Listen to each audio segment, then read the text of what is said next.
Olá, meus amigos e minhas amigas, tudo bem com vocês? Eu sou Gustavo Eugênio do CGE Consultoria e Estudos Jurídicos e hoje, pessoal, estou aqui de volta para dar continuidade a essa série de aulas, essa série de vídeos para o concurso do Tribunal Regional do Trabalho da Primeira Região. E hoje nós vamos conversar sobre rito sumaríssimo. O candidato que for fazer uma prova, um concurso do TRT, não pode ir para essa prova sem conhecer o rito sumaríssimo. Mas antes de mais nada, pessoal, se você já gostou desse conteúdo, se você já gostou desse tema, dê um like nesse vídeo. Se você ainda não está inscrito, se inscreva no nosso canal para que você sempre receba esse conteúdo. Se inscreva também no Instagram para você sempre estar atento a esse conteúdo de direito do trabalho e processo do trabalho.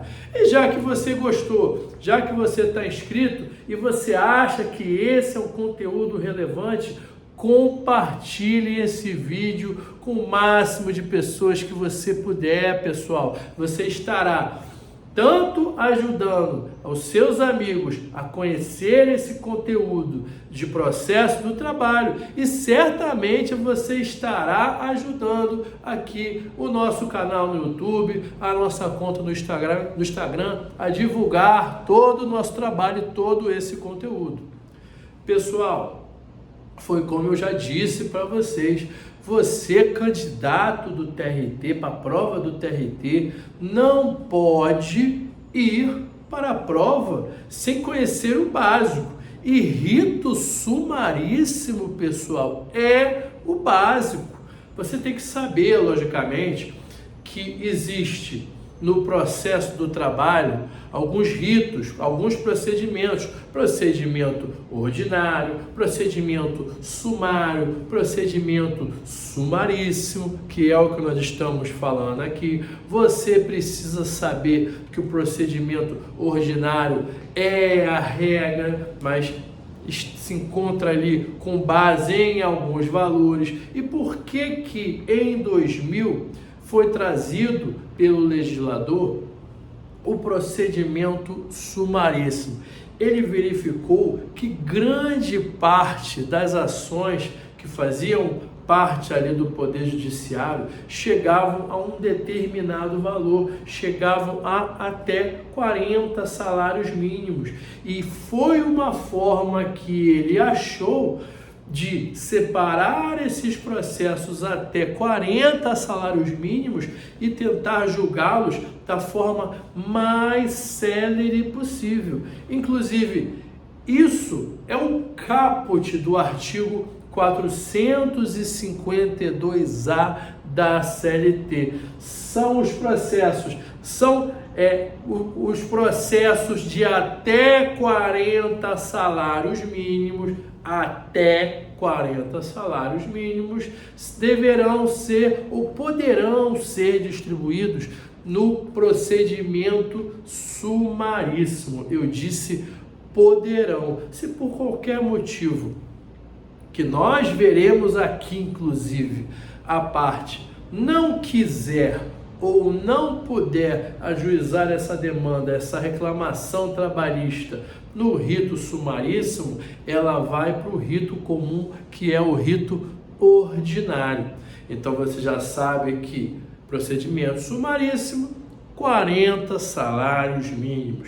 Agora, se você prestou atenção, eu disse que, primeiro, você pode ajuizar a sua reclamatória que alcance até 40 salários mínimos no rito sumaríssimo. Não é obrigatório. Você pode, mas existem algumas situações que você não poderá ajuizar a sua reclamação trabalhista no procedimento sumaríssimo, logo você deverá ajuizar no procedimento ordinário. E quais seriam essas possibilidades que você não pode se utilizar do procedimento sumaríssimo? Está aqui, ó. Estão excluídos do procedimento sumaríssimo todas aquelas demandas onde o sujeito passivo seja a administração direta, autárquica e fundacional. Quer um exemplo disso, pessoal? Posso dar até mais de um aqui. Já tive demandas, eu como advogado de autor, contra o Detran do Rio de Janeiro. O Detran do Rio de Janeiro faz parte da administração direta. Então, toda vez que, ainda que o valor da causa seja abaixo de 40 salários mínimos, ou melhor dizendo, conforme a letra fria da lei, até 40 salários mínimos, o Detran não pode ser parte do polo passivo de ação de procedimento sumaríssimo. Uma ação contra a União, administração direta, o qual várias vezes eu já defendi empresas que tinha juntamente com essas empresas no polo passivo como segunda reclamada a União ou o município, não pode. Se eu entrar com uma ação, como já entrei alguns anos atrás, contra o município, como segunda parte, segundo reclamado, reclamante empresa tal, segundo reclamado, município do Rio de Janeiro, município de Salvador, não pode no rito sumaríssimo. Administração direta, autárquica, por exemplo, uma autarquia mais famosa do Brasil, INSS. Se por algum motivo você entrar com uma reclamação trabalhista contra o INSS, ainda que seja para questionar contribuições ou qualquer coisa do tipo, não pode no rito sumaríssimo. Fundação é a mesma coisa. Eles estão excluídos do rito sumaríssimo. Agora presta atenção aqui. Você vai estudar a letra da lei. Aqui na letra da lei está dizendo que estão excluídos do rito sumaríssimo administração indireta, ou melhor, vou melhorar aqui para ficar mais claro. Estão excluídos aqui empresa pública e sociedade de economia mista? Não está aqui no artigo 852A. Por exemplo, empresa pública, Caixa Econômica Federal, empresa de Correios e Telégrafos, são dois exemplos de empresa pública. Outro exemplo de sociedade de economia mista aqui, Banco do Brasil.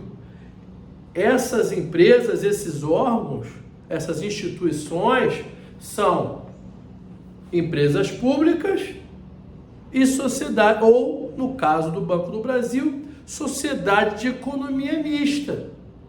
Eles podem fazer parte, podem ser polo passivo na demanda no rito sumaríssimo, pela simples leitura do artigo 852-A da CLT. Você tem que ficar atento a isso. São essas brincadeiras que a banca gosta de pegar você no contrapé. Fica atento nisso. Além disso, pessoal, algo que merece ser comentado também é o artigo 852-B da CLT. É outro tema que cai bastante em prova do OAB, concurso público. Aqui, ó, na petição inicial proposta no rito sumaríssimo, na ação, o pedido ele tem que ser certo ou determinável. O que eu estou dizendo aqui? Muitas pessoas fugiam do rito sumaríssimo e iam para o rito ordinário, porque tem que ter um mínimo de cálculo aqui. Eu não estou dizendo que tem que ter um cálculo altamente elaborado, é um valor estimativo, mas teria que botar dano moral no valor de 5.000, horas extras no valor de 13.500, intervalo intra-jornada no valor de 1.500. Cá entre nós aqui, pessoal, após a reforma trabalhista, até o rito ordinário passou por essa alteração, devendo ser informado o valor ali do pedido. Nessa linha de raciocínio que eu disse para vocês aqui, um valor estimativo. Mas o rito sumaríssimo, antes disso, já falava isso, pedido certo e determinado. E não é letra morta não, tá? Após a reforma trabalhista, com a inclusão dessa legislação, dessa obrigatoriedade de determinar valores no rito ordinário, isso não quer dizer que isso saiu do rito sumaríssimo não, tá bom? Continua essa expressão, pedido certo ou determinado. Ainda, pessoal, no artigo 852b, eles nos fala de forma taxativa que no rito sumaríssimo não poderá haver citação por edital. Você sabe muito bem que, com base no artigo 246 do Código de Processo Civil, são as modalidades de citação. Vamos lá, pessoal, você sabe quais são as modalidades de citação? Citação por AR, citação por oficial de justiça, citação por edital, citação por hora certa. Então, pessoal, vocês têm que saber esse básico do Código de Processo Civil. Aí, no rito sumaríssimo, a letra já está falando aqui. Não poderá ter citação por edital no rito sumaríssimo. Importante você saber disso. Além disso, pessoal, outra informação muito importante que a gente não pode deixar de passar aqui. Qual é o objetivo do rito sumaríssimo? A expressão sumaríssima, ela já demonstra isso, o caráter de celeridade. Então, para que seja promovida ali de forma real a celeridade, o legislador teve que fazer algumas alterações do rito ordinário, que é um pouco mais trabalhoso e um pouco mais longo, e não tem, a princípio, nada de errado nisso. De repente, o rito ordinário, ele tem alguns procedimentos mais trabalhosos e mais longos, para dar todas as oportunidades para as partes.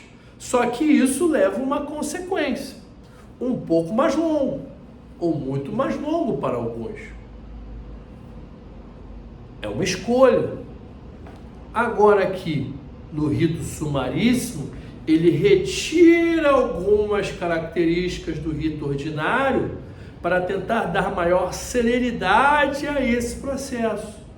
Primeiro, no rito sumaríssimo, em regra, as audiências elas são unas, devendo ser realizados todos os atos naquela mesma audiência, entrega de defesa, manifestação ou réplica para alguns, embora não seja técnico falar réplica na Justiça do Trabalho, mas poderíamos falar réplica ali no procedimento sumaríssimo, oitiva das partes, oitiva das testemunhas, tudo no mesmo ato, diferente do rito ordinário, que você sabe que no rito ordinário pode ter a audiência inicial ou inaugural e audiência de instrução e julgamento. Conversamos aqui dessa possibilidade, só que no rito sumaríssimo não pode. A audiência tem que ser una.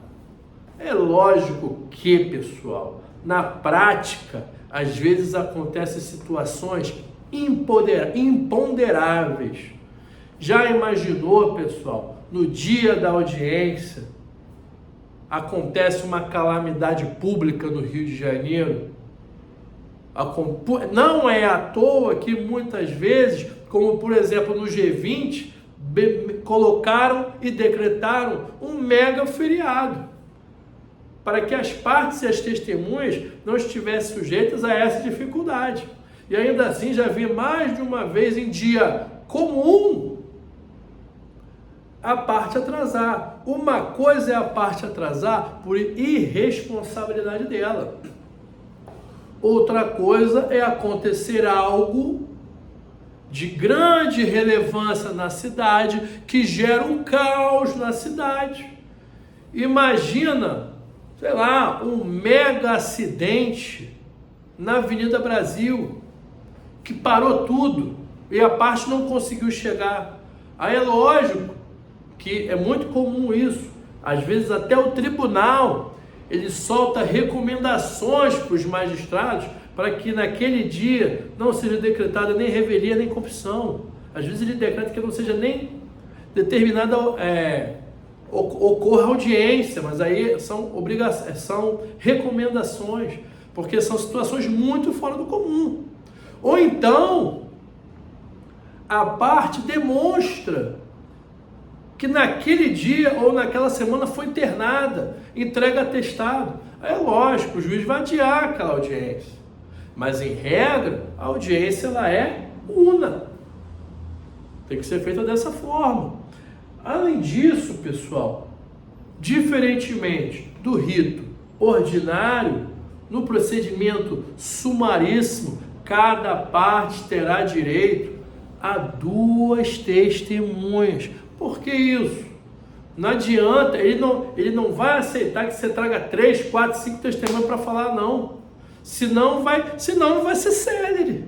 Essa que é a verdade. Ele está buscando ali celeridade. O procedimento sumaríssimo veio para trazer maiores possibilidades de celeridade e que seja rápido o julgamento desse processo. Às vezes por um valor pequeno, agilizar. Então, por isso que no procedimento sumaríssimo, cada parte terá direito a apenas 2 testemunhas. Perceba que tudo aquilo que eu estou falando para você aqui está sempre voltado para a busca da celeridade. Tudo bem, pessoal? Eu espero que vocês tenham gostado dessa aula, gostado desse vídeo. Peço que vocês deem o like, compartilhe esse vídeo e eu desejo a vocês um grande abraço e até a próxima.